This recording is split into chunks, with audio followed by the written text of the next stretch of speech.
Bem-vindos ao podcast Explica IA, podcast dedicado a refletir e explorar o âmbito que é a inteligência artificial. Para este capítulo temos convidado extraordinário, pois falaremos sobre hipertição, que é o conceito que fala sobre a criação de realidades através da ficção, e a inteligência artificial, que procura acelerar a dinâmica do capitalismo para ponto de colapso. Bem-vindo, Raul. Tudo bom? Tudo ótimo, Renan. Exatamente. Obrigado, Raul. O Raul Campos Nascimento é estudante de Filosofia e Gestão de TI. No seu pensamento, Raul, ele mergulha nas perspectivas coloniais, mas com a intenção de construir uma perspectiva, falemos, tecnomarxista, de certa forma, porque considera o desenvolvimento das inteligências artificiais como dois dos eventos tecnológicos mais significativos do século XXI. Visto do ponto de vista do design, é considerado profundamente ligado à cultura hacker e continuador da tradição, promovendo princípios de liberdade, colaboração e resistência tecnológica. A sua abordagem multidisciplinar e o seu compromisso com as causas sociais refletem uma visão holística de tecnologia, educação e transformação social. E com essa liberdade, refletindo sobre a raiz epistemológica das representações, que olhar como o de Raul pode ligar os pontos para compreender o que está por trás dos líderes carismáticos que dirigem as corporações e, por sua vez, a deriva contemporânea, com o pensamento de Nick Land. Por que se diz que o filósofo Nick Land construi narrativas apocalípticas e por que deveria ser tomado muito em sério isso, Raul? Bom dia, boa tarde, boa noite, né? Porque na internet não existe horário. Saudações a todos os ouvintes. Antes de responder, Renan, eu queria fazer uma provocação para a gente começar já aquecendo a discussão. Uma provocação para quem estiver escutando a gente, né? Será que a gente consegue imaginar um mundo que o capitalismo não exista? E melhor, a gente consegue imaginar um mundo onde o fim do mundo não tenha acontecido ou tenha acontecido? O que se passa na nossa cabeça? Eu acho que essa pergunta ela vai ser essencial para toda a nossa discussão. E se o ouvinte aí tiver um pouco desconfortável com a pergunta, pausa, pensa um pouquinho nela e a gente continua. Bom, agora voltando à questão do Nick Land, que foi a pergunta. Nick Land é um autor, creio que um pouco desconhecido aqui no Brasil, principalmente, mas que se a gente fizer algumas conexões e a gente fizer uma pesquisa, vai conseguir ver essa conexão com os grandes CEOs e também com a conjuntura geopolítica que está acontecendo. O Elon Musk, por exemplo, acaba de entrar para o governo norte-americano. Não é pouca coisa. E qual é a trajetória intelectual do Nick Land? Nick Land é um filósofo britânico que, a partir da década de 60, na academia, conecta a cultura cyberpunk, ou a cultura alternativa, muito conectado com a lógica da ficção, com a filosofia, né? E com a cibernética também. Essa discussão, que é o que a gente vai caminhar aqui também como conceito de hiperstição, vai trabalhar a ideia de acelerar o capitalismo até ele entrar em colapso. Se a gente começa a analisar os textos do Nick Land, a gente começa a ver esses paralelos com o que está acontecendo com o movimento tecnológico, que não é explícito, não é dito. Você não vê esses CEOs falando abertamente das suas próprias origens. Curiosamente, por exemplo, o movimento NRX, ou seja, neo-reacionário, de iluminismo das trevas, é o mesmo nome do texto do Nick Land, de iluminismo das trevas, que é um processo de destruição das formas democráticas, das instituições e desse iluminismo filosófico que a gente caminhou, como fosse como um iluminismo ao revés. Então é um pouco por aí a trajetória do Nick Land. Mas eu gostaria apenas de começar com seu interesse em o papel da IA no conceito da hiperstição de Land, que parece ser fundamental, né? A IA não seria apenas o objeto de hiperstição, que significa mais ou menos uma singularidade tecnocapitalista. Eu gostaria muito de você falar sobre isso. Mas também é uma ferramenta, né, que permitiria a sua propagação e materialização, né? Perfeito. Por quê? Porque a capacidade da IA de gerar conteúdo, de analisar dados e automatizar processos, a torna um poderoso agente, né, de mudança, capaz de transformar ficção em realidade. É importante ressaltar que para Land, a IA não é simplesmente uma ferramenta neutra, né? Mas seria uma forma autônoma, com a sua própria agenda, buscando a sua própria libertação e expansão às custas da humanidade. É uma ideia que eu imagino, imediatamente vem na minha mente o filme Terminator, quando começo a imaginar o pensamento de Land. É tão assim? Sim, perfeitamente. É como se a humanidade fosse um mero parasita, é o termo? Um mero. Não é parasita, é quando um vírus é o parasita, né? O vírus é a IA. Claro, sim. Que a gente pode colocar a IA igual ao próprio capitalismo. Porque no final das contas, a gente fala de IA como se fosse uma coisa abstrata, mas são um conjunto de códigos. E a gente tem N conjuntos de códigos que organizam a sociedade, sejam a religião, as leis, e recentemente os códigos de programação informáticos. Mas você também tem o próprio capitalismo, que não deixa de ser um algoritmo auto-organizado, que é a grande tese dos liberais há muito tempo, que é um algoritmo que organiza o mercado, diferente de formas centralizadas, né? Essa é a grande crítica. Não acho que é uma crítica muito correta ao que é comunismo ou que é a esquerda, mas é como a direita coloca, né? De que o mercado é uma forma melhor de alocar recursos, é um algoritmo melhor do que formas centralizadas de governo. Então, para o Nick Land, esse movimento é um movimento autônomo. Então ele não tem apreço, por isso o iluminismo das trevas, à própria humanidade. Eu acho que isso começa a ficar um pouco problemático, porque isso vai nos caminhando para um desejo do colapso, um desejo do apocalipse, um desejo da destruição da humanidade ou do próprio planeta, defendendo outras formas de seres como ciborgues ou entidades, uma defesa de que vai surgir uma entidade superior. Conectando isso com um debate pragmático político, não nesse sentido só ficção, porque isso é muito ficção, né? Mas vamos trazer para a realidade. A gente pode conectar isso com o movimento neo-reacionário. Quem seriam essas pessoas? São super-homens da tradição filosófica que passa até pelo nazismo, né? O super-homem é um conceito que vem do Nietzsche, né?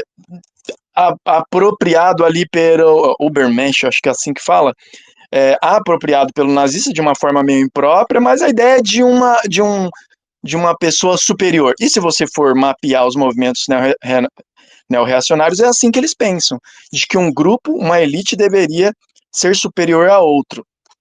Não à toa, uma das defesas dessa agenda, eu estou misturando, né?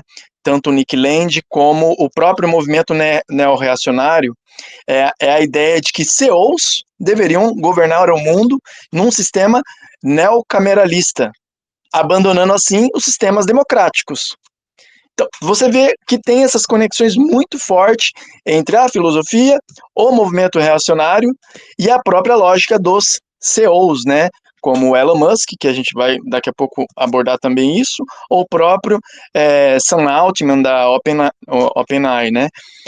Um tema muito interessante dentro dessa visão que tem Land é aquela de o horizonte biônico, né? Essa vinculação entre natureza e tecnologia, essa interação entre um circuito tecnológico e um circuito neural, que vai gerando então uma conexão virtual que poderia ser visualizada na forma como a inteligência artificial está se desenvolvendo hoje, mas também no futuro próximo, dos desenvolvimentos interessantes, que poderia ser por um lado, a robótica, com cérebros IA muito evoluídos, por um lado, e que seriam cérebros biológicos, de certa forma, não biológicos, de certa forma orgânicos, vou falar melhor, e por outro lado também biônico em termos de instrumentais tecnológicos dentro do cérebro, por exemplo, através de uma expansão, não, das capacidades humanas através da tecnologia. Seria esse um horizonte biônico, segundo o conceito que introduz Lande. Ou introduz o conceito ou defende o conceito desenvolvido por outros? Como você acha? Exatamente. O Land, eu gosto um pouco também da lógica com que ele interpreta a realidade. É muito boa. Usa bastante a cultura pop, não fica preso à academia. A problemática é a defesa que ele tem desse futuro de acontecer, essa defesa do aceleramento dessas contradições e desse mercado que vem avançando. Em relação a essa questão biônica misturada, né, da mistura do cérebro-máquina, vamos dar um exemplo prático em relação à política, a iniciativa do Elon Musk, da Neuralink. Você pensa, bom, essa iniciativa do Neuralink é uma iniciativa de cientistas. Não, isso é ficção pura.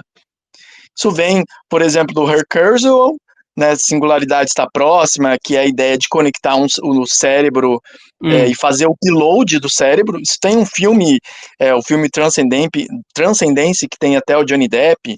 É bem bacana, quem quiser assistir lá, tem essas ideias muito bem colocadas. Conectar o cérebro e fazer o upload da mente.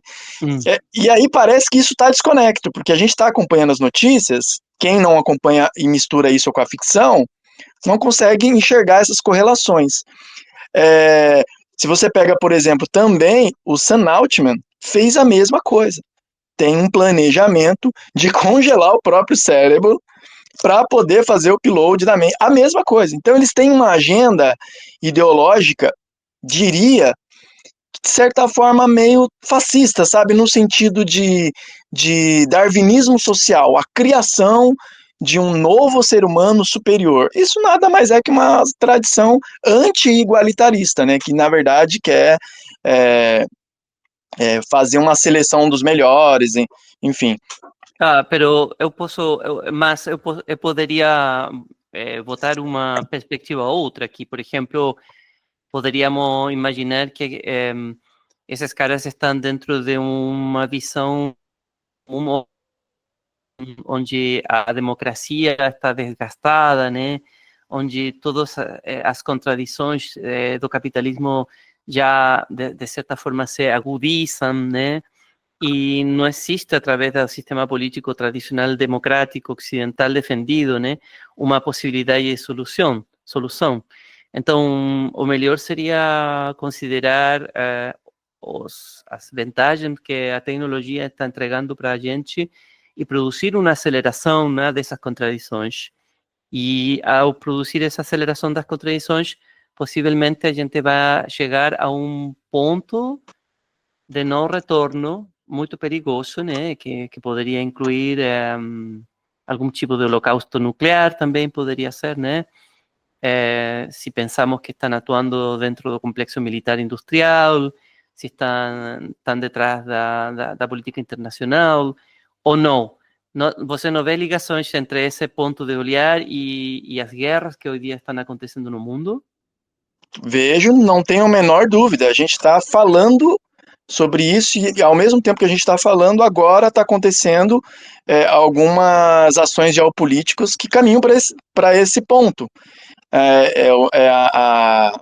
A briga entre Rússia e Ucrânia, a autorização dos Estados Unidos de armas de longo alcance, a resposta geopolítica de armas nucleares, ao mesmo tempo a utilização de IA muito forte em Israel na guerra com a Palestina. Então, quer dizer, a gente tem o caldeirão geopolítico de conflitos armamentícios, que isso pode sim acontecer. A grande questão é que esses teóricos, eles defendem que isso aconteça. E nesse sentido da singularidade, existe também uma certa defesa, como você bem disse, de que todas as soluções são técnicas. Então, você pega, por exemplo, o Elon Musk, para a gente dar exemplos práticos, né? Como ele defende o meio ambiente? Porque na agenda política ele é contra o politicamente correto, aspas, né? Eles chamam de aspas, politicamente correto. Mas na inovação técnica ele tem os carros elétricos, então é como se ele dissesse: a resposta vem da técnica. A tecnologia vai salvar, não é através da ONU, não é através da democracia ou de uma ética, é a própria tecnologia. A humanidade está com nada, deixa a técnica evoluir que ela vai resolver os problemas. E se não resolver, a gente vai para Marte e resolve lá em Marte. Não tem, até porque essa nova entidade talvez não precisasse de um planeta como o planeta Terra para sobreviver. Então, essa é uma série de reflexões ficcionais, mas que intervêm no mundo real, e é esse o problema. Eu acho que não tem o menor problema na ficção, eu acho ela muito bonita, sedutora e bacana. O problema é quando ela impacta no mundo real, como o atentado à soberania nacional aqui no Brasil, com o Twitter, que agora é o X, né? O que eles estão propondo e que os CEOs, os líderes destas corporações, esses líderes carismáticos, eu falo líderes carismáticos fazendo essa analogia entre o líder carismático religioso, né, dentro de uma tecnocultura que se transforma também em uma religião, e é coisa de você ver como se prepara todo esse ambiente quando uma SpaceX sai para um rocket sai da Terra, né, e está todo mundo ali, pessoal que está ali, alguns chorando. Existe como uma espécie de mise-en-scène nesse momento em que está despegando o rocket. E que o que está acontecendo aqui é que esses caras estão assumindo essa narrativa de acelerar a crise. Basicamente seria isso. Seria um tema de que, ok, as coisas não se vão resolver pelas vías tradicionais da democracia, por exemplo, y por lo tanto, utilizando tecnología, o más bien dicho, utilizando los medios que a gente tem hoy, que es el dinero, a influencia política, etcétera, vamos a gerar ainda más as contradições, vamos a aprofundar as contradições, vamos a gerar a crisis, y en algún momento a tecnología nos va a salvar esa crisis, pero nos va a salvar pagando o preço que va a significar o fin de um ciclo para começar outro. Através de uma destruição para construir, então, uma nova etapa. Não, sim, perfeitamente, perfeitamente. Eu acho que é esse o grande conceito de aceleracionismo, com uma mistura do conceito que a gente está trabalhando, principalmente com dois conceitos aqui, né? Aceleracionismo e hiperstição, que é diferente da superstição, porque a hiperstição é uma ideia de que coisas técnicas, de tendências ficcionais, mas também científicas. Não, então são futuristas, são coisas que são muito factíveis de acontecer, não são coisas tão inimagináveis, diferente, eu vou passar debaixo da escada e vai acontecer alguma coisa errada. Não, é diferente. Então a hiperstição, é como se a própria essa ficção, né, que é a hiperstição, gerasse a realidade, né? Então é nesse trabalho que a gente está fazendo. A gente está falando muito do Nick Land, mas vai ter reação filosófica também por outros autores e por outros movimentos, para não dizer que não existe nenhum tipo de saída, né, diante dessa narrativa que parece que é um caminho impossível. Por isso a provocação do começo da nossa discussão, né? Como se fosse impossível sair desse labirinto que o Ocidente está entrando, né? Claro, porque o iluminismo das trevas seria a aceleração das forças tecnológicas que podem levar a uma desestabilização das estruturas sociais tradicionais. É decir, são as forças tecnológicas que desestabilizariam as estruturas sociais tradicionais, né? Essa seria a lógica que está detrás do aceleracionismo de Land, né? Sim, sem dúvida. A gente pode colocar um caso muito prático aqui, a questão do Twitter com o Alexandre de Moraes, que é o ministro do STF. Quer dizer, você está colocando em xeque a ideia de três poderes, a ideia, então, o iluminismo das trevas, quer dizer que quer contestar toda a lógica do iluminismo, todos os três poderes, democracia, representatividade, direitos humanos, toda a construção moderna é como se fosse dito assim, vamos dar um passo atrás. Não à toa existe um flerte muito forte com o monarquismo, aqui no Brasil até tem esse termo, monarquia, tem gente já falando de tecnofeudalismo, então a ideia é dar esse passo atrás, mas, curiosamente, um passo atrás conectado com um passo à frente, como se não fosse o presente, é um atrás e um à frente, quer dizer, ao mesmo tempo que é retornar a estruturas reacionárias, né, mais antigas, mas com uma perspectiva futurista, com toda uma ficção, uma coisa descolada, com a cultura gamer muito forte, dos videogames, do adolescente, da liberdade, né, um pouco contraditório, mas é muito próprio do capitalismo, né? Essa habilidade que tem de seduzir, de fazer uma sedução muito forte com os trabalhadores e com a população em geral. ¿Você acha que, bueno, una de las cosas interesantes, también al mismo tiempo asustadoras, es que este pensamiento es un pensamiento que se ergue, que se levanta, né, que é em contra da imagem tradicional do que chamamos de humanismo. Ele é uma crítica ao humanismo, eu acho que pode ser porque dentro do humanismo a corrente da modernidade está cheia de utopias e nunca essas utopias se realizam, né? Evoluem, mas nunca se realizam. E ele propõe, então, a tecnologia de novo, proposta tecnológica, como uma espécie de salvação, como uma espécie de demiurgo, né, que chega a interpretar a realidade e a resolverla por si só. Outra coisa interessante também para falar aqui, que no fundo também é uma visão, de certa forma, nihilista, né? Porque no fundo o que ele está fazendo é chamar a uma ação para repensar o papel da humanidade em um mundo cada vez mais mediado por máquinas. Pero o que eles não falam, e que para mim também é uma coisa muito estranha, né? Que esse contexto sempre é um contexto neoliberal, é decir, vamos liberando a economia, vamos deixando que os ricos tenham mais, vamos deixando que eles paguem, que eles não paguem impostos, vamos liberalizando a economia a um ponto extremo, né, de aprofundamento. Então, por um lado, é um processo anti-humanista, pero por outro lado, um processo neoliberal forte, muito forte, né? Sim, eu acho que sempre foi assim, né? Todo o processo do neoliberalismo sempre tem uma contradição. Ele vem de uma ideia de liberdade, de sedução e de prazer, né? De você poder comprar. Ao mesmo tempo, tem uma faceta que autores chamam isso de necropolítica, né? Facetas autoritárias, como no Chile de Pinochet, né? Um laboratório neoliberal.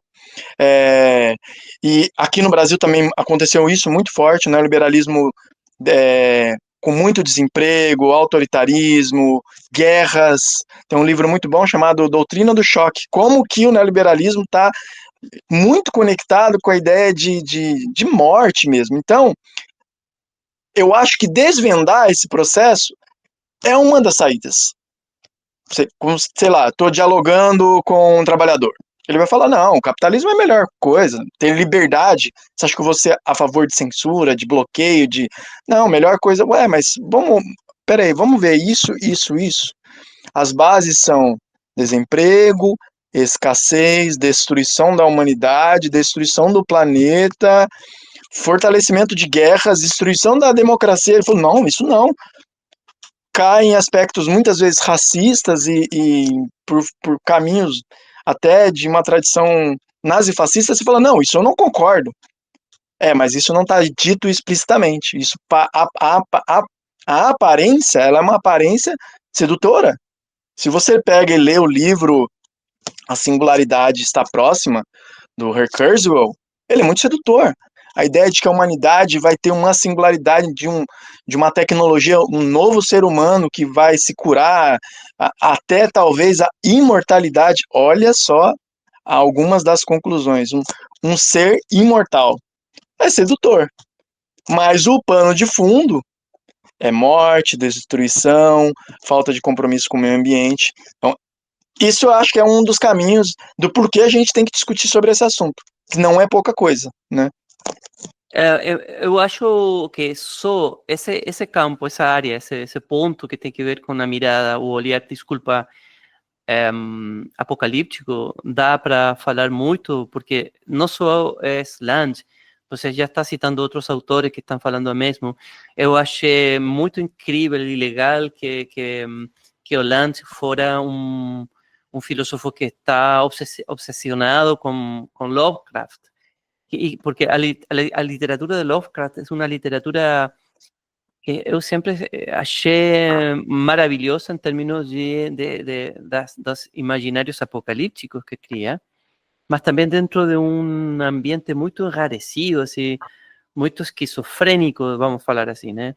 Dentro de uma ciência ficção oscura, e que é muito, muito oscura. Se você fala de Alien e você fala das obras de Lovecraft, eu diria que Lovecraft é mais ainda oscuro que Alien, por exemplo, em termos das temáticas que ele aborda e as preocupações que ele tem, principalmente. Sempre está falando de entidades, né, que chegam, que posesionam corpos, que produzem, e que são entidades que são extraterrestres, a maioria delas, né?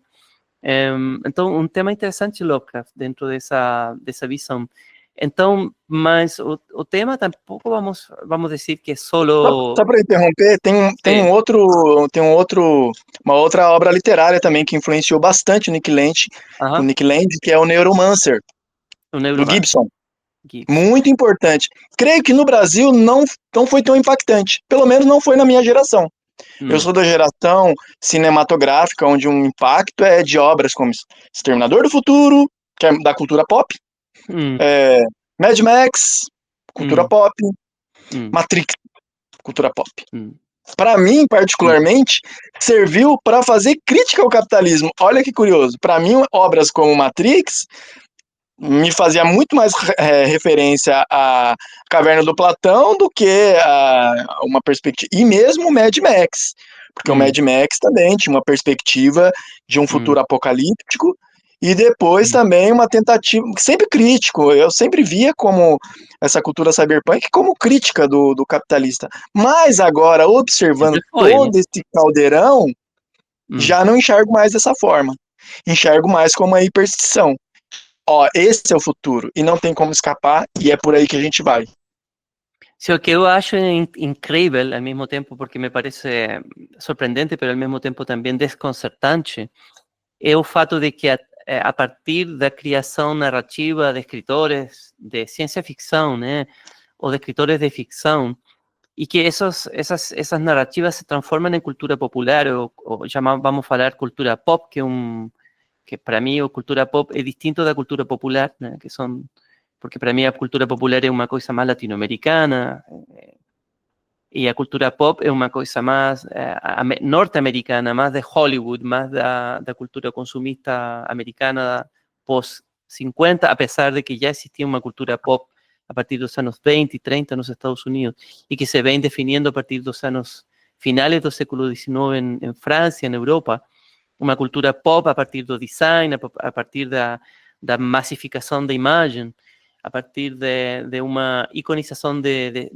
certas ideologias, etc., etc., isso se transforme em uma ideia prática política. É isso que me parece incrível. É como se de pronto vamos ver um partido político chamado Star Wars, onde os líderes são autodenominados Jedi e que se eligem para um partido político, em uma democracia, e aparecem depois no Congresso em Brasília.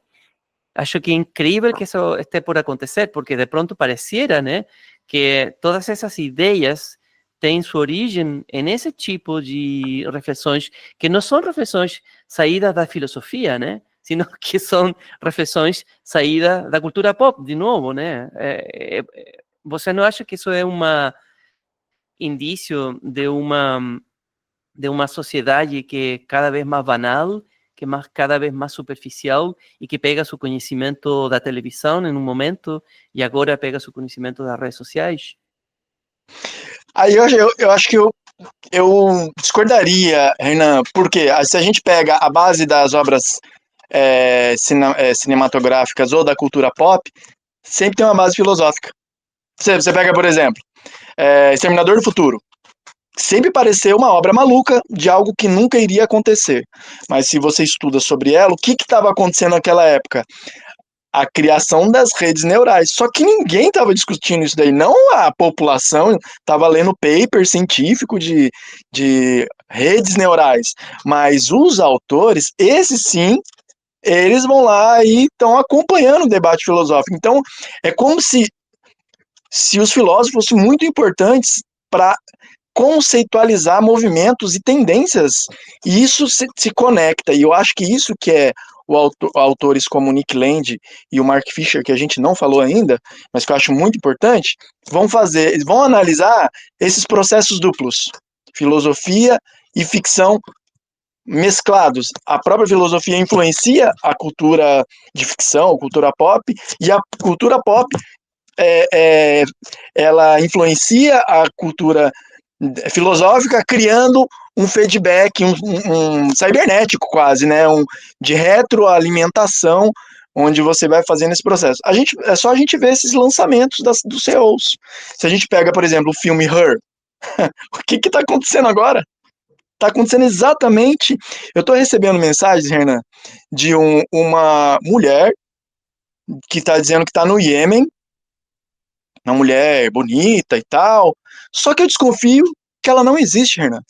Eu tô alimentando, mandando comentários, eu sinto que ela não existe. Eu sinto que é uma inteligência artificial conversando comigo, tentando pegar a minha afetividade numa espécie de, daqui a pouco me manda um link, mas faz um pix, aconteceu tal coisa aqui comigo. Então a gente tá, olha que interessante, o que a gente viu num filme, há pouquíssimo tempo atrás, no Her, né, tá acontecendo na prática agora, num feedback retroalimentado. Então, eu não acho que é banal, eu acho que existe uma conexão muito forte entre filosofia e a própria cultura ficcional, muito, muito, muito pesada, assim. É um tema que eu gostaria muito que a gente falara depois, de novo, em outra oportunidade, porque quando você fala de filosofia, você está falando de um pensamento não sistemático da tradição da metafísica ocidental moderna. O que você está falando me dá a impressão que é basicamente a capacidade dos criadores de conteúdo de Hollywood de pegar fundamentos que têm uma raiz filosófica porque em si refletem sobre a condição humana, né?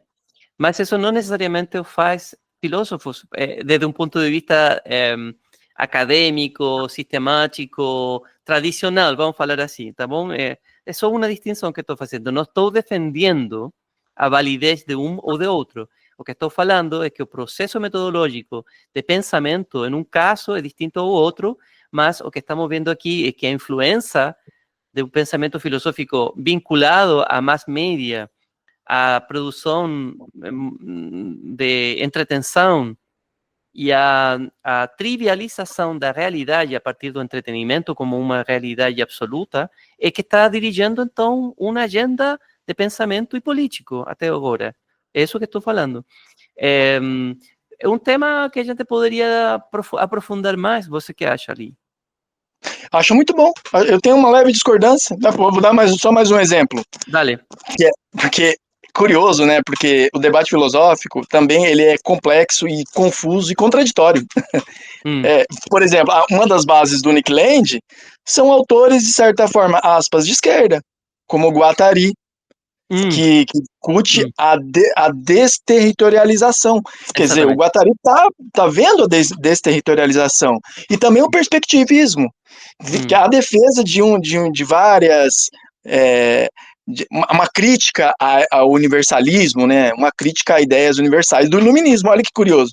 Então, uma crítica é utilizada pela extrema-direita, quer dizer, é um pouco confuso. Então, o que eu estou afirmando é que sempre tem por trás conceitos fortes, mesmo que eles sejam distorcidos, seja utilizado para fins políticos, fins pragmáticos, a ideologia política do Musk abertamente é de desterritorialização, da destruição aberta dos estados nacionais.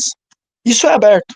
Aqui no Brasil tem um texto fundamental de um, bom, já saiu do governo, né, que era Trump e o Ocidente, aonde ele conceitualiza o conceito de nacionalismo, que não é a nação nas fronteiras, que é a nação de um povo, etnopovo, que seria os europeus. Isso um texto publicado e se tornou ministro do governo do Jair Bolsonaro, Ernesto Araújo. Quer dizer, sempre por trás dessas fake news ou teorias da conspiração, tem essas obras sólidas que muitas vezes distorcido e levado para outros caminhos. Por isso que é interessante também não desconsiderar esses autores, porque eles trazem também reflexões profundas da humanidade, como traz o Nick Land. Por exemplo, o que ele alerta para a gente? Ele alerta que o capitalismo está avançando de uma maneira muito rápida e pode ser singularizado, no sentido de que a gente não consiga reverter o processo do capital dominando nossos corpos. Essa crítica, ou esse alerta, é um alerta real.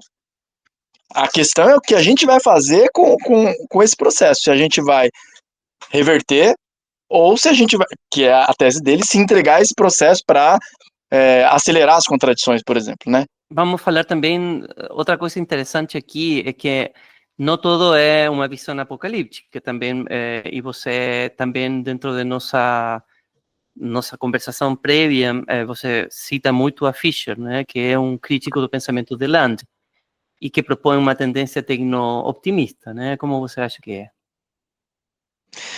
Fisher é um bom autor, é um excelente autor. Curiosamente, ele é da sequência de Land, que eles trabalhavam junto, é como se fosse um pupilo do Nick Land, como se fosse um aceleracionista de esquerda, né? Fizeram parte do mesmo agrupamento, depois tiveram um racha, e o Mark Fisher vai por outro caminho, mostrando esse sistema como um sistema de enganação. Como que todo esse processo do capitalismo atual é todo um sistema de retroalimentação de enganação. Uma boa sugestão de leitura é um livro chamado Realismo Capitalista, onde ele mostra isso, que o capitalismo ele tem colonizado não só mais os corpos, mas também as mentes e o próprio futuro. Atualizando a tese do fim da história, do Fukuyama, né, que foi um autor que declarou que a história acabou. Quer dizer, não existe mais possibilidade de outras alternativas senão o capitalismo. O único caminho é o capitalismo. E aí o Fisher vem trabalhando muito forte nessa ideia, de que é essa estratégia do próprio sistema capitalista, que não é algo autônomo, ele tem agenda própria, então ele segue muitos conceitos marxistas, trabalha com toda a lógica da evolução do capital. Só que na mesma linha do Nick Land, e eu acho que isso que é o bom desses dois autores, o que a gente pode tirar de muito bom, é como que eles trazem à tona a ficção científica, e como que isso mexe de forma psico, não só de forma material, que é a tradição marxista, né? Ver as forças produtivas, ver a economia, a classe operária, não, agora tem se discutido bastante a questão psíquica, como que mexe com nossos afetos, com o nosso emocional. No caso do Mark Fisher, ele mostra de como que o capitalismo tem colocado a classe trabalhadora a impossibilidade de pensar novos caminhos. Ele dá um bom exemplo, por exemplo, na ficção, do filme All-E, onde o mundo acabou, mas o capitalismo não. O capitalismo ele continua funcionando com os robôs no cyberespaço. Quer dizer, é a grande tese do começo da nossa conversa. Então é mais fácil o fim do mundo acontecer, mais o capitalismo, por quê? Porque o capitalismo é imortal, mas ele está demonstrando como que a ficção foi utilizada para isso. Quando eu assisti esse filme, parecia um filme de defesa do meio ambiente, né? Mas olha só a subjetividade colocada dentro, né? Para a gente sair um pouco dessa perspectiva como se fosse tudo obra de ideólogos, elitistas, tem questões muito geopolíticas muito mais objetivas, que é o debate do Oriente e do Ocidente. O Ocidente cria essas ideologias para afastar, e essa é uma das hipóteses minhas, né, uma das minhas hipóteses, afastar do poder geopolítico que vem vindo do Oriente. Se a gente analisa todas as estatísticas políticas e econômicas, o Oriente, principalmente na figura da China, cresce muito mais rápido que os Estados Unidos. Enquanto a economia dos Estados Unidos não tem tanta força, a da China cresce. Então, nesse sentido, precisa-se de uma ideologia para conseguir afastar esse. Não estou nem fazendo a defesa aqui da economia chinesa, não é essa a questão. A questão é de qualquer outro tipo de perspectiva que não seja a perspectiva ocidental.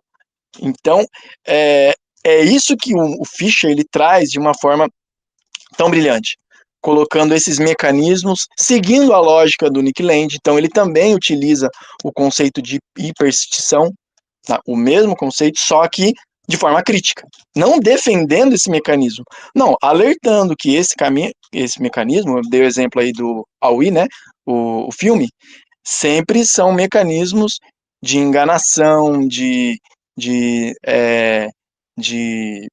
iludir os trabalhadores e a própria humanidade, a gente não conseguir ter caminhos de...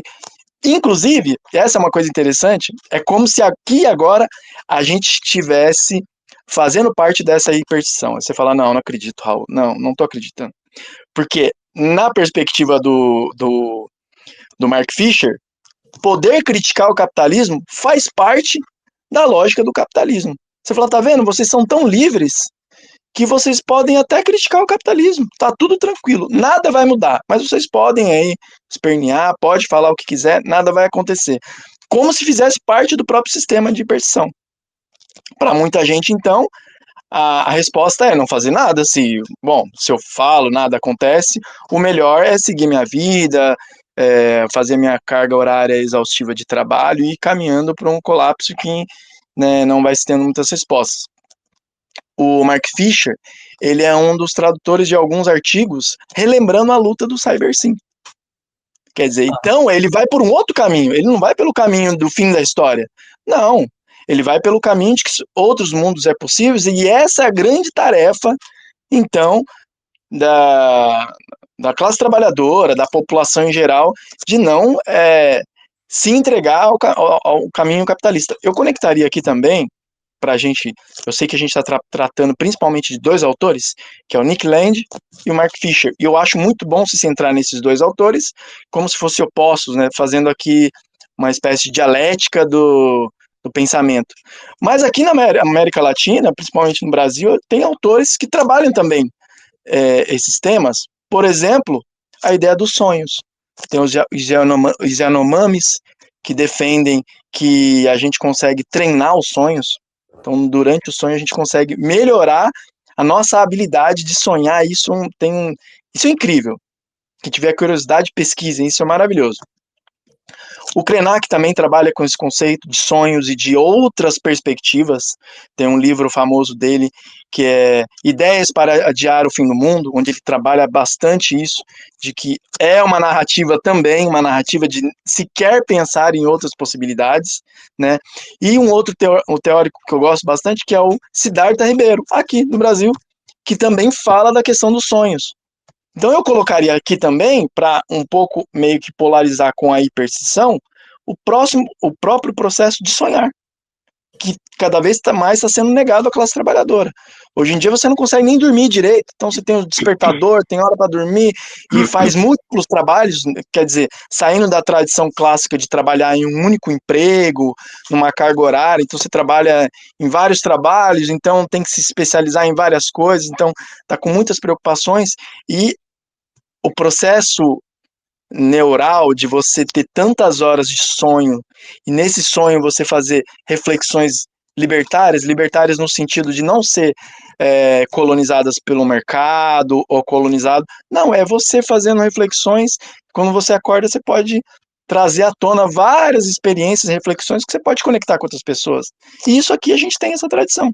Então, o Mark Fisher e esses autores aqui da América Latina contrapõe a isso tudo que tem acontecido no Ocidente, representado por essa corrente filosófica do Nick Land, que pouca gente conhece, mas que é extremamente forte pelos CEOs, por vários CEOs, né? Não só por Elon Musk, que a gente está citando, e o Sam Altman da OpenAI, mas muitos outros também grandes empresários. Bom, um tema certamente muito, muito apaixonante, muito. Você realmente nos levou, para finalizar, não, um viagem fascinante pelas paisagens desta situação que está acontecendo agora. Talvez falamos um pouco menos da inteligência artificial. Você como acha que a inteligência artificial está atuando aqui? É certo que a inteligência artificial está como um forte candidato para ser um boost, um impulsor, né? Para dar uma potência a esse aceleracionismo, né? Pero também pode ser utilizada para coisas boas, não necessariamente para manipular e matar pessoas, ou identificar e discriminar, né? Também pode ser usada para ajudar, para compensar, para desenvolver outro tipo de atividades que podem ser muito úteis para seres humanos. Eu não tenho a menor dúvida quanto a isso, porque as IAs, no final das contas, é o quê? Um mecanismo de reconhecimento de padrões e de organizações de ideias. O que de negativo tem nisso? Nada. Ao contrário. A maioria dos problemas da humanidade são problemas de comunicação, problemas de raciocínio lógico. Então, organizar ideias, e esse era o projeto iluminista da enciclopédia, ou vários projetos, Wikipédia, enfim. Organizar ideias, fundamentar ideias, automatizar processos é extremamente benéfico. E aqui, por exemplo, no Brasil, só para a gente ir finalizando mais de uma forma otimista, de que o mundo é vivo, a gente está tendo agora, exatamente no Brasil, uma discussão contra a escala 6x1. Quer dizer, o debate está conectado com as IAs, não é uma coisa... a classe trabalhadora não está retomando essa discussão aleatoriamente. Ela está percebendo que as forças produtivas estão sendo automatizadas, que é um processo longo, né? E que, bom, se está sendo automatizada, eu preciso de mais tempo livre. Eu preciso libertar minha vida, meu tempo, porque existe, né, que é a sigla do movimento, existe vida além do trabalho. E se existe vida além do trabalho, essa que é a grande questão, ao meu ver. Se você libera tempo para o não trabalho, você libera tempo para o filosofar. E se você filosofa ou sonha, como a gente disse, você encontra novos caminhos para solucionar problemas. Isso eu não tenho a menor dúvida. Então, a vitória da redução da jornada de trabalho, junto com outras iniciativas como uma renda mínima universal, serviços básicos universais, são um caminho realista, mas não no sentido do Mark Fisher, mas um caminho concreto de utilização da inteligência artificial e da tecnologia a serviço da humanidade. Não tenho a menor dúvida quanto a isso. Então, não sou pessimista como o Nick Land, nem um pouco. Também não sou um tecno-utopista, porque eu acho que isso ficou lá nos anos 90. Acho que agora a gente está com muitos problemas, até problemas nucleares, né? Problemas muito exagerados para a gente achar também que a tecnologia vai resolver nossos problemas. Não. A solução está na iniciativa coletiva do cidadão do mundo, né, das pessoas do mundo, mas tem que se organizar coletivamente. Individualmente, não existe a menor saída. Nenhuma saída individual, né? Só coletiva. Certo. Bom, obrigado por compartilhar seu conhecimento e abrir esta conversa enriquecedora, Raul. Obrigado você, Hernan. E também obrigado para todo mundo que está escutando a gente. E dizer, gente, não precisa acreditar em nenhuma palavra do que a gente disse. Pesquisem, vão atrás, busquem informação, tirem as próprias conclusões, que eu acho que é esse sempre o caminho libertador da emancipação e do conhecimento. Definitivamente. Y este convite o pensamiento crítico de Raúl, con este convite encerramos este episodio de Explica Ya. Queremos agradecer ao nosso público por se juntar a nós neste espaço de reflexão E se você gostou deste episódio, por favor, compartilhe-lo e se comunica com a gente através de nossas redes sociais ou através do nosso site. A próxima semana, o próximo episódio, teremos novidades, onde continuaremos a explorar como a inteligência artificial está a transformar o mundo, as nossas vidas e as nossas mentes. Até a próxima!